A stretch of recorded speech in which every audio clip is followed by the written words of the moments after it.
Everybody out there, thank you very much for a big opportunity like this to connect with you on the Follow Hard Conference 2023, organized by the Gathering of the Saints.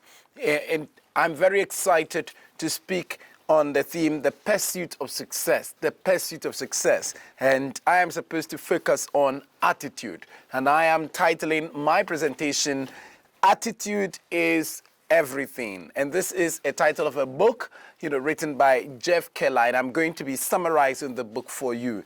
Attitude is Everything. My name is Conrad Kakraba. I used to be a news anchor with Ghana Television for 7 years, and I also was a lecturer at GIMPA for 4 years, and later on I came to Heritage Christian University College as the executive assistant to the director of the university, or the president of the university, and currently I am the executive director of the Heritage Media Center, which has Truth TV, and you can follow us wherever. You can also go to our website, Heritage Christian University, and you can apply to be part of this great university. And I'm very excited to connect with you. This has been something that I've been always wanting to be a part of, and quite unfortunately I'm not able to be present physically, but we can still connect, we can still talk, we can still do things together because of the power of technology. And so I'm very grateful to the organizers, Reverend Avortri Wisdom, and then also my dear colleague Gabriel Akpalu. I miss you so much. I should have been there, but well, the Lord knows why. So I'm going to be zooming in on attitude is everything. See, in the pursuit of success, it says what? Life is compared with an iceberg, an iceberg. An iceberg is in the ocean, or in the very deep parts of frozen waters. And you would see about a percentage of it up, what we see. But what we don't see is the one that is down. So much of it is down. And so you would be seeing just maybe 90% of it up, but there is a 10% down, or even the reverse of it, So there are so many things that you are seeing in people, but you do not know what is really under the waters. That is what we need to talk about today. What is under the water? What is hidden from view? What is motivating people to success? What is making people to become the best that they can be in whatever that they do? That is attitude, because attitude is everything. I've come to realize it in my life, that the things that you set your mind to do and the attitude with which you approach it, it can be the determining factor to make you or to break you. So when you want to succeed, don't just have the hard skills. The hard skills are the technical skills, IT skills, and all of the things that we go to school to learn. Yes, have those skills because they are very important. But beyond that, demonstrate that you are somebody who is emotionally intelligent, somebody who has been trained, somebody who has the attitude to work with others, somebody who has developed the soft skills for you to be able to do the things that you ought to do in the environment in which you find yourself. Don't be in an environment where everybody says, oh, the guy is very good at the technical things, but his attitude is just terrible. Don't be that kind of person, because nobody would love to work with you. Be that kind of person whose attitude is so infectious, very contagious, very positive. Somebody that people would love to come around or be able to work with because they see that you are a human being. You're not a machine. You're not some robot that has just been, conditioned or programmed to be working in a certain way, and that's it, without thinking about the people that you're working with. You ought to be able to demonstrate that you are a human being. And that's exactly what I'd like you to know about Attitude is Everything today. Now, Jeff Keller, in this particular book, Attitude is Everything, gives us what we call story shorts, like he tells some stories and then brings out some themes out of them. So story short one is about our thoughts drive our circumstances. Our thoughts drive our circumstances. Now, the foundation of the book is the reality that our thoughts dominate and drive our circumstances. Your attitude towards your life and the people around you is your window to the world. If you think you can do something, then you can. And if you think you can't, then you can't. You are right either way, as your attitude will impact your outcomes. It's the classic self-fulfilling prophecy. So try to change your attitude to one that is more positive. So everything that you're going to do, it starts from the mind. The mind is a very big field, and a lot of things are playing in there. You can encourage the good players in there that would fuel your positive attitude, or you will encourage the bad players there that would always make you have negative attitude. So the choice is in your hands. Your attitude matters a lot, but it starts from the mind. Have a positive mindset, positive mental attitude, and that would drive your circumstances. Always see things as, yes, everything is possible, and you can do so. And then from there, your attitude, number two, your attitude is a mental filter. Your attitude is a mental filter. We are still on the mind because that's very important, So Keller defines attitude as the mental filter through which we experience the world.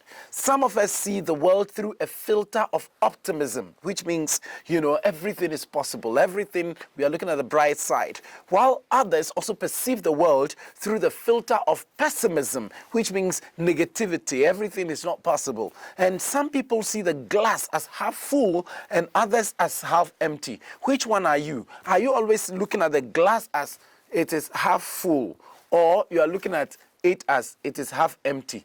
If you are looking at it as it is half full, then you are an optimist. You are somebody who is looking at the bright side of life and of circumstances and situations. But if you are always looking at it as the glass is half empty, then you are always looking at the negative side of it. Yes, it is half of the glass, but some people will choose to see it as half full and others will see it as half empty. The choice is yours. But whatever choice you make is going to impact upon your life. And so Keller believes that you can control your attitude. So you should keep your view of the world clean and very clear. And to illustrate this point, Keller compares attitudes to windows.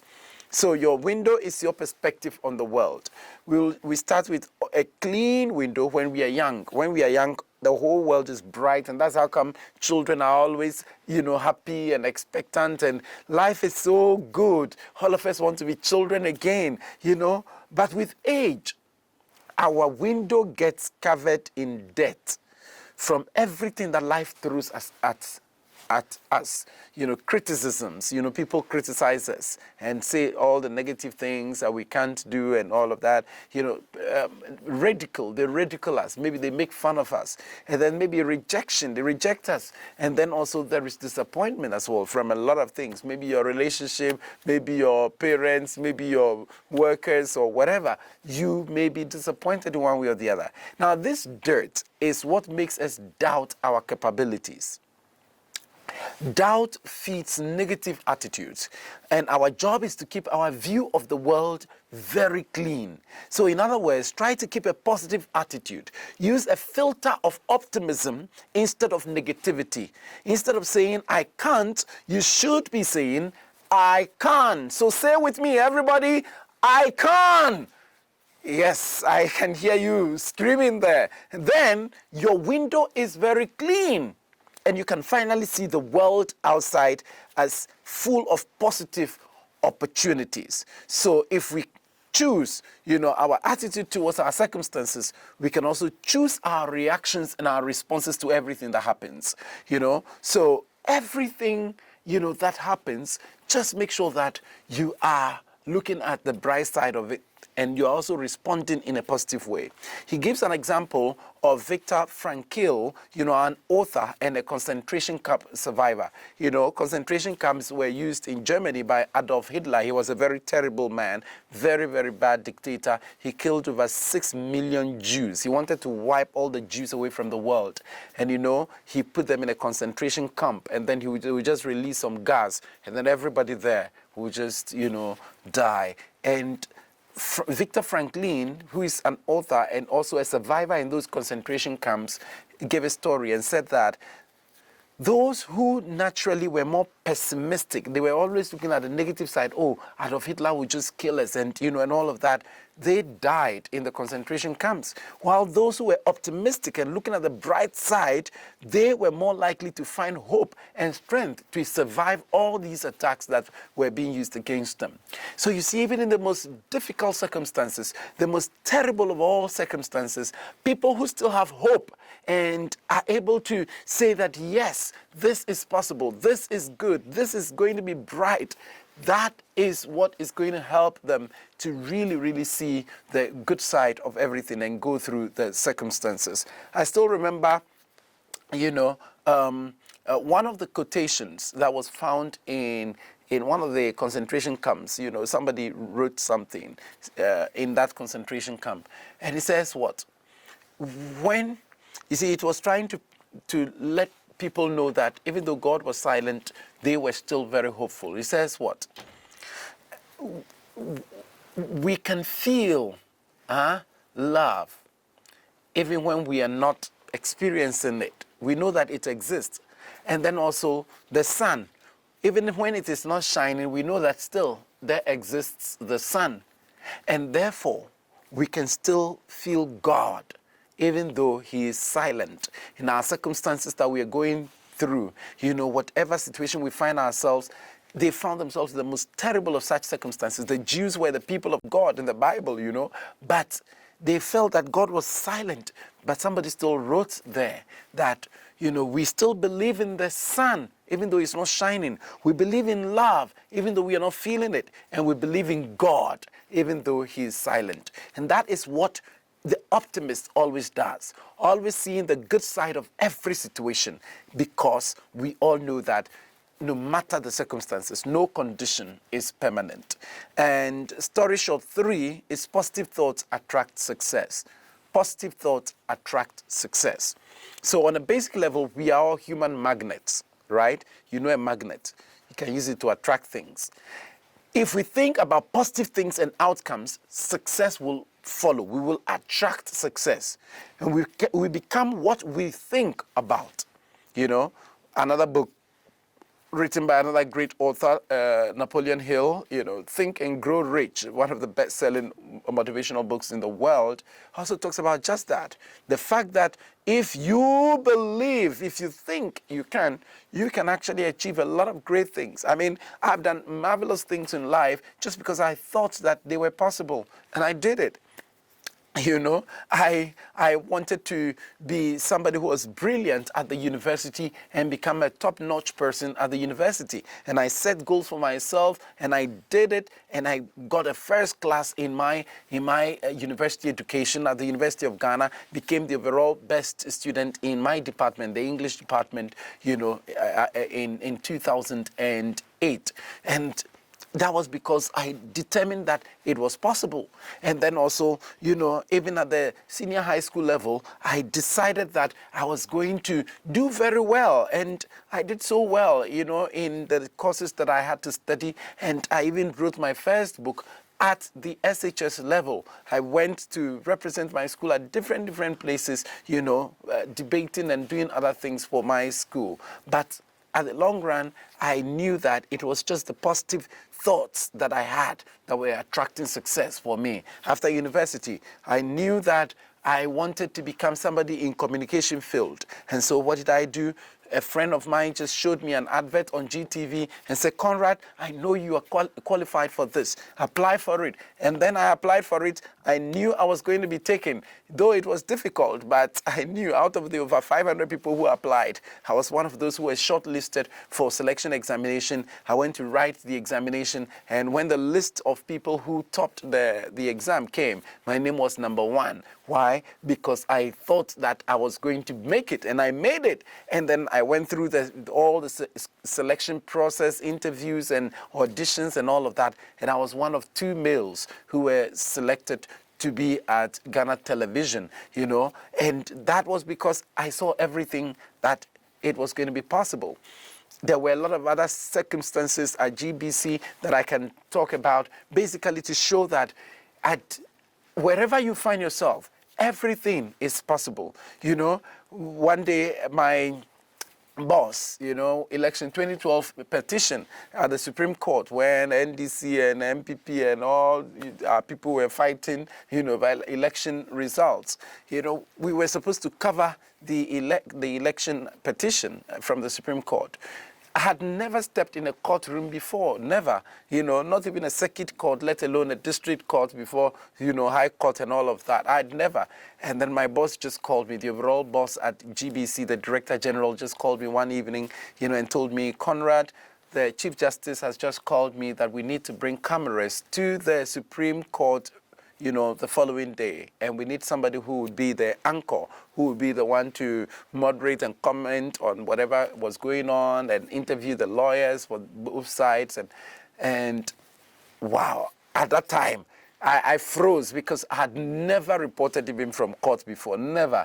But, I said, okay, boss, if you think, I should be the one to do it, I accept the challenge.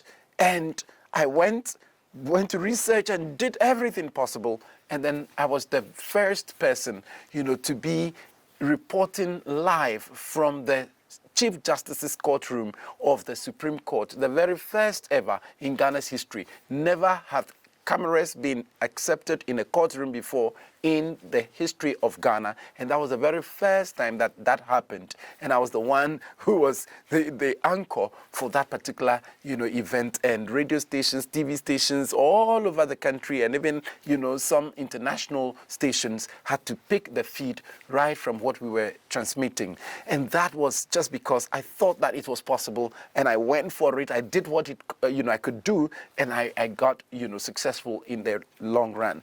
And then also, other things that I can give, different instances in my life, and even right here, where I'm recording from the Truth TV studios, I came to the university, Heritage Christian University College. It has never been in the plan of the university to have a television station, but when I came here, I said, hey, this is something that is possible and is well needed. It would help the university and all these, associations and connections and partners, and I thought that it was possible. And I put the plan on paper, showed it to my boss, and he just welcomed it. And that is it. And that's where we are sitting today.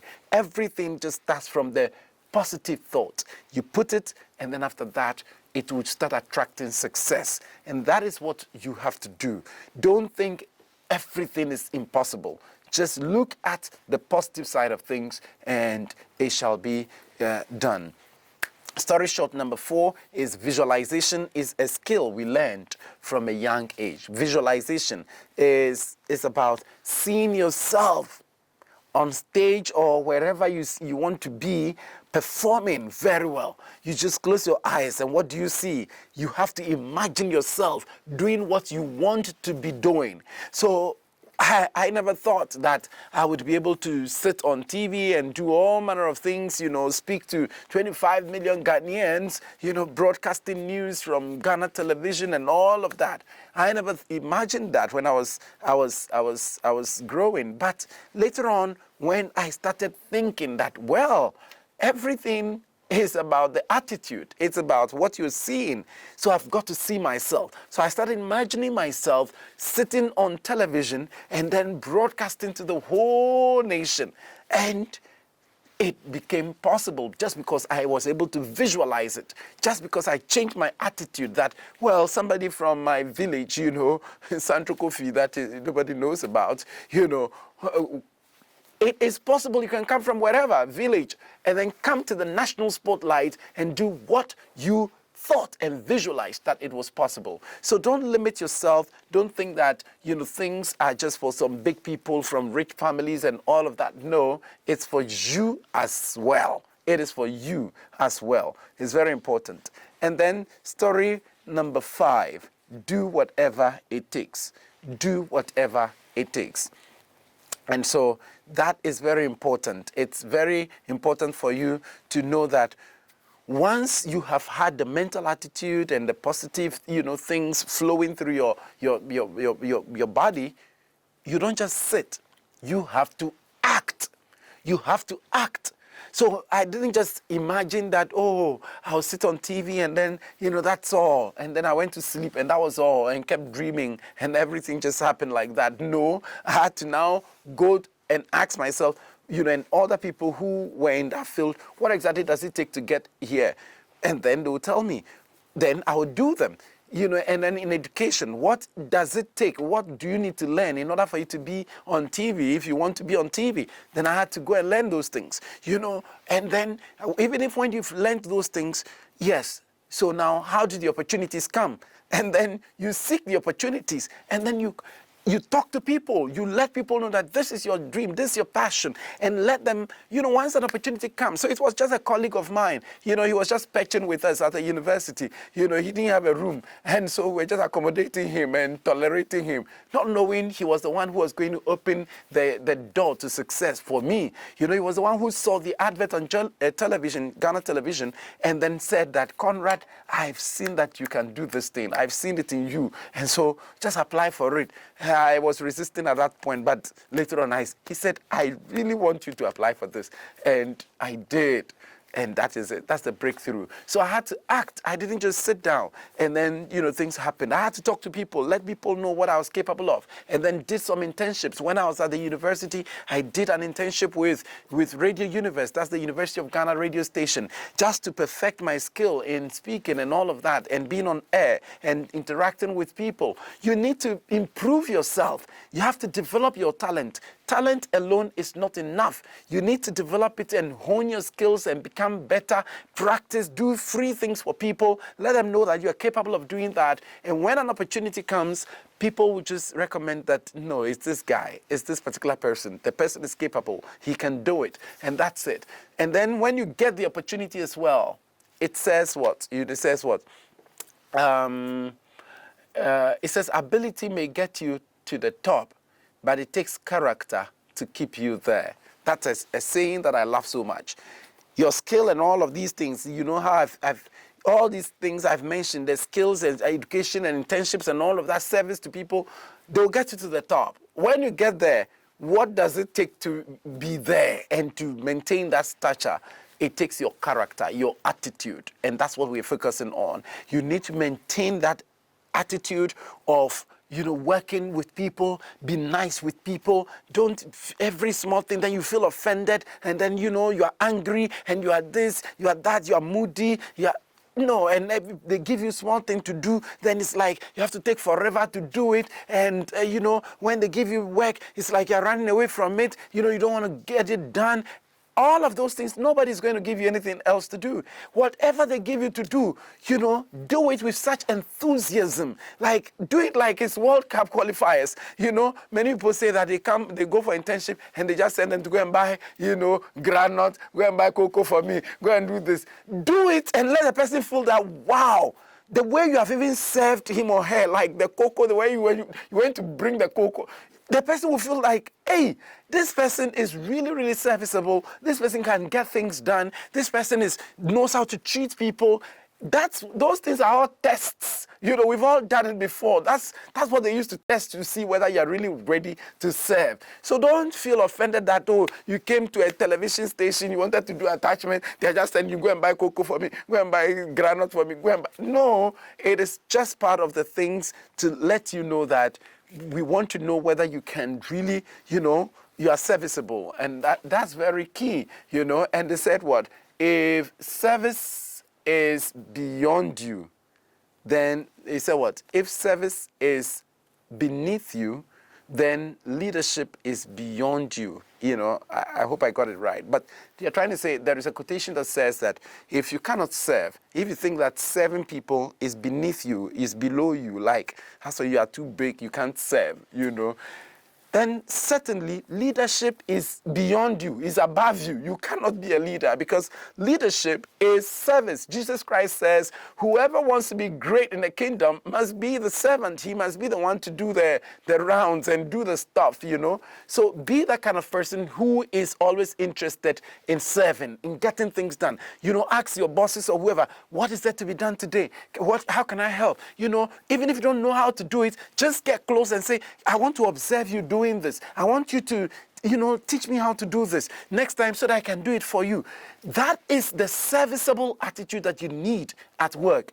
Don't just go and then get seated and you are feeling so comfortable and then the whole day you've not done anything. It means you're not ready to work. You're not ready to serve. You're not ready to do things. That is not right. So very importantly, you need to act. And then the last thing I need to share with you is find the lesson in problems. Find the lesson in problems. Everybody's going to have problems, difficulties, challenges, and things that are going to be limiting. But you've got to always see the opportunities in those problems. So let me tell you my last story again, So at the University of Ghana, I was a brilliant student. I mean, I won't fault myself for that, and I'm not blowing my own trumpet, but I'm just trying to state the facts as they are. As I said, I did very well because I put myself like I wanted to really do well in university, get a first class, and all of that. So every semester, I set up the grades that I want to get, I want to get, either I get 8 A's out of the 8, courses I'm doing, or at least I must get 4 A's. I mean, that one, you can't take it from me. No matter what, I'm going to get it. And that's what I did. And at the end of the day, I got a first class, and as I said, in my whole department, I was the overall best graduating student in my department. I did well. Hallelujah. Amen. But I wanted to be a teacher. I love to teach in addition to all the communication stuff. I wanted to teach anything about talking and all of that. I loved it. And my father was a teacher, so I was inspired by him. I really loved to teach at the university. So I've taught at all levels of education, from primary through JSS, SHS, and I wanted to teach at the university. So and you need to get a master's degree, at least an MPhil, in order for you to teach at the university. So I applied to University of Ghana in order for me to do my MPhil in English.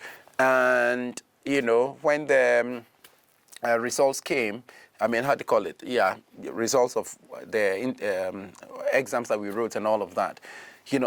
My name was not taken. The admission list did not include my name. And everybody was shocked. They are like, like, what are you saying? that the best graduating student from that department was not taken to do a master's degree, but all other people were taken. Those who had lower, first class, how to call it, upper, second class, upper, and all of those, they were taken. But the first class guy, the overall best graduating guy was not taken. So what is wrong? My head of department came and then was like, Conrad, what happened? Why weren't you taken? And I'm like, you should be telling me why I wasn't taken. I don't know. I don't sit on that committee, But you know what?